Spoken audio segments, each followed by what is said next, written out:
இது மகிமை நேரம். கர்த்தரும் இரட்சகருமாய் இருக்கிற இயேசு கிறிஸ்துவின் ஈடிய நேற்றின்ப நாமத்தினாலே மகிமை டிவி நேயர்களை அன்புடன் வாழ்த்துகிறேன். மகிமை நேர நிகழ்ச்சியின் வாயிலாக உங்களை சந்திப்பதிலே மிகுந்த மகிழ்ச்சி அடைகிறேன். நான் தொடர்ந்து நாம் எதற்காக உபவாசிக்கிறோம் என்ற தலைப்பின் கீழே தியானித்து வருகிறோம்.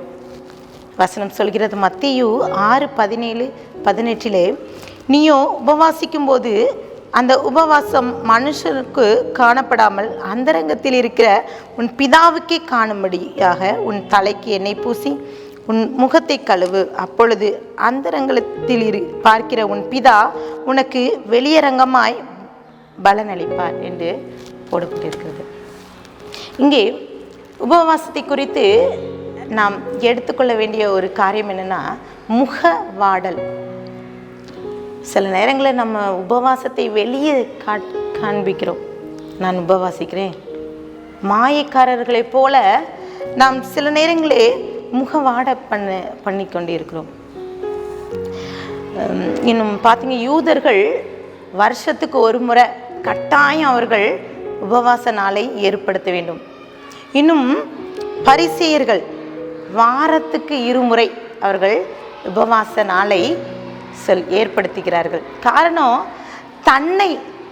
தன்னுடைய ஆவிக்குரிய காரியங்கள் நான் மிகவும் பெரியவன், நான் இந்த உபவாச நாளை ஏற்படுத்துவதனாலே என்னுடைய ஆண்டவர் என்னோடு இருக்கிறார், நான் என்னுடைய ஜெபம் கேட்கப்படுகிறது என்பதை காண்பித்துக் கொள்வதற்காகவே பரிசேயர்கள் உபவாசிக்கிறார்கள்.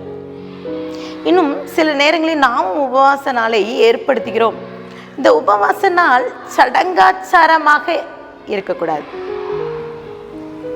2 நாட்கள் 40 நாள் உபவாசிக்கிறோம். சில நேரங்களில் பார்க்கணும்ல, கரெக்டாக 3 மணி ஆன பிறகு சாப்பிடணும். இந்த டைமிங் வச்சுருப்பாங்க. அந்த டைம் வரைக்கும் சாப்பிடாம அப்படி காத்துட்டு இருந்துட்டு உபவாசம் முடிந்தது. அப்படி அல்ல.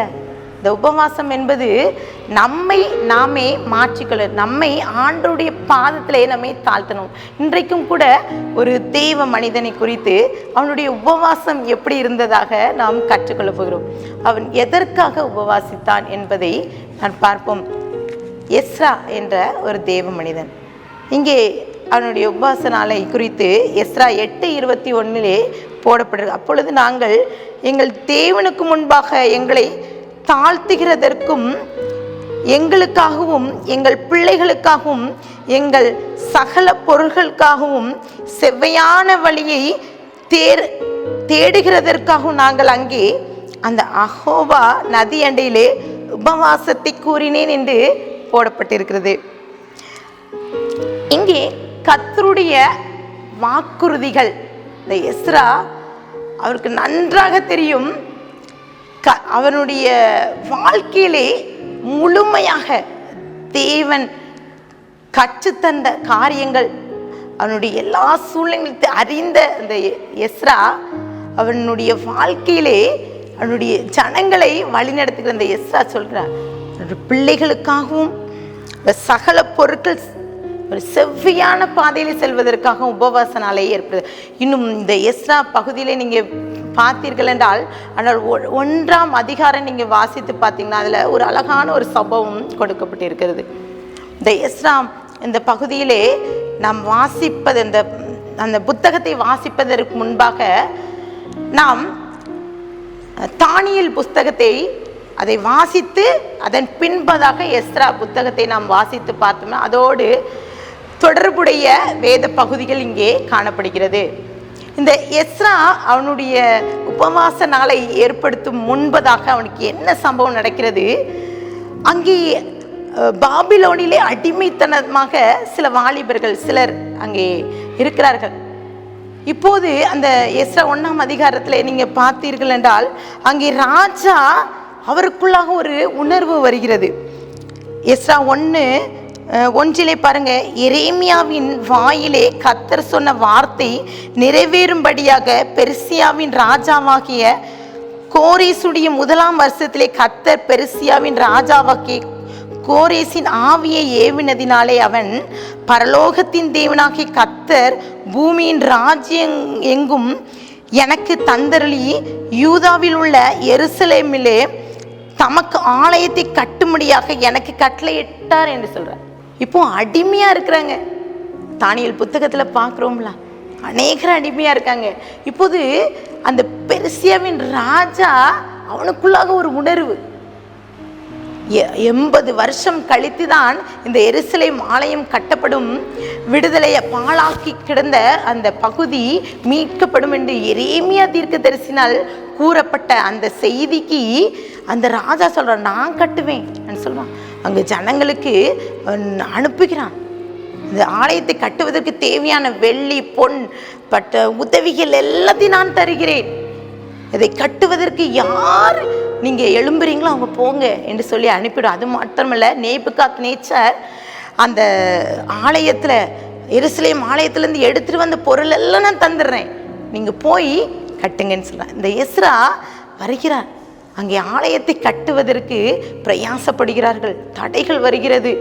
இப்படி அவனுடைய காலங்களிலே அந்த எஸ்ராவை குறித்த ஒரு வசனம் சொல்கிறது. எஸ்ரா 7:6 இந்த எஸ்ரா இஸ்ரவேலின் தேவனாகிய கர்த்தர் என்ன மோசேயின் நியாயப்பிரமாணத்திலே தேறின வேத பாரகராயிருந்தான். அவனுடைய தேவனாகிய கர்த்தருடைய கரம் அவன் மேல் இருந்ததினால் அவன் கேட்டவைகள் எல்லாம் ராஜா அவனுக்கு கொடுத்தான். எல்லாத்தையும் ராஜா கொடுத்தான். ஸோ அவனுக்கு எல்லாமே அவனுக்கு ராஜா தருவான்னு ஒரு நம்பிக்கை இருந்தும் அவன் உபவாசிக்கிறான். அந்த உபவாச நாளை ஏற்படுத்திக்கிறான். அவனுக்கு நன்றாக தெரியும் கர்த்தருடைய கட்டளை எப்படி, கற்பனை எப்படி, ஜனங்களை எப்படி வழி நடத்தணும் எல்லாம் தெரிந்த இந்த எஸ்ரா ஏன் எதற்காக இந்த உபவாச நாளை ஏற்படுத்துகிறார்? எஸ்ரா 8:22 பார்த்தீங்கன்னா, வழியிலே சத்ருவை விலக்கி எங்களுக்கு துணை செய்யும்படி நான் ராஜாவினிடத்தில் சேவகரையும் குதிரை வீரையும் கேட்க வெட்கப்பட்டிருந்தேன். இப்போ அந்த ராஜாட்ட போய் குதிரை வீரர்லாம் கேட்க எனக்கு வெட்கமா இருந்தது. அதனால் எங்கள் தேவனுடைய கரம் தம்மை தேடுவர்கள் எல்லார் மேலும் அவர்களுக்கு நன்மை இருக்கிறது என்றும் அவருடைய வல்லமை அவருக்கு, அவருடைய கோபமும் அவரை விட்டு விலகுகிறதென்றும் தங்கள் ராஜாவுக்கு சொல்லியிருந்த ராஜாட்ட சொல்றான். அவருடைய கரம் எப்படி இருக்குன்னா, அவர் தம்மை தேடுகிறவர் மேல் நன்மையா இருக்கிறது. ஸோ அந்த எஸ்ரா என்ன செய்யறான், அவனுடைய சூழ்நிலையில அவன் எருசலேம் ஆலயத்தை கட்ட வந்த இடத்துல ஜனங்கள் எல்லாத்தையும் கூப்பிட்டு அவன் உபவாச நாளை ஏற்படுத்துகிறார். இதனாலே கர்த்தர் அவருக்கு நன்மையானதை செய்கிறார். அவன் செல்கின்ற பாதைகள் எல்லா சூழ்நிலை எல்லார் மத்தியிலும் அவர் கண்களிலே தயை கிடைக்கிறது. இன்றைக்கும் கூட எஸ்ராவின் அவனுடைய உபவாச நாளை குறித்து நாம் பார்த்தோம். ஒருவேளை நாமும் உபவாசிக்கிறோம், எதற்கு உபவாசிக்கிறோம் என்பதை அறியாமலே நாம் உபவாசித்து கொண்டோம். எஸ்ரா நன்றாக அறிந்திருந்தான், ஆண்டவர் கரம் நம்மோடு இருக்குது, நன்மை செய்கிறவராக இருக்கிறார் என்பதை அறிந்து கொண்டார். இன்றைக்கு ஆண்டவர் சமூகத்தில் ஒப்பு கொடுத்து ஜெபிக்கலாமா? அன்பின் பரலோக தகப்பனே, ஸ்தோத்திரிக்கிறப்பா. எஸ்ராவோடு இருந்து அந்த ஜனங்களை வழிநடத்த, எருசலேம் ஆலயத்தை கட்டி எழுப்புவதற்கு அவனை வல்லமையாக பயன்படுத்தது போல எங்களையும் கூட எங்களோடு இருக்கிற எங்கள் ஜனங்களை வழிநடத்த, எங்கள் குடும்பத்தை வழிநடத்த, எங்கள் நண்பர்களை எல்லாத்தையும் வழிநடத்த நாங்கள் உபவாச நாளை ஏற்படுத்த உம்முடைய கரம் எங்களுக்கு நன்மையானதை செய்யும் என்ற நம்பிக்கையுடன் இந்த உபவாச நாளை நாங்கள் ஏற்படுத்தி கொள்ள நீங்கள் கிருபை தாங்க.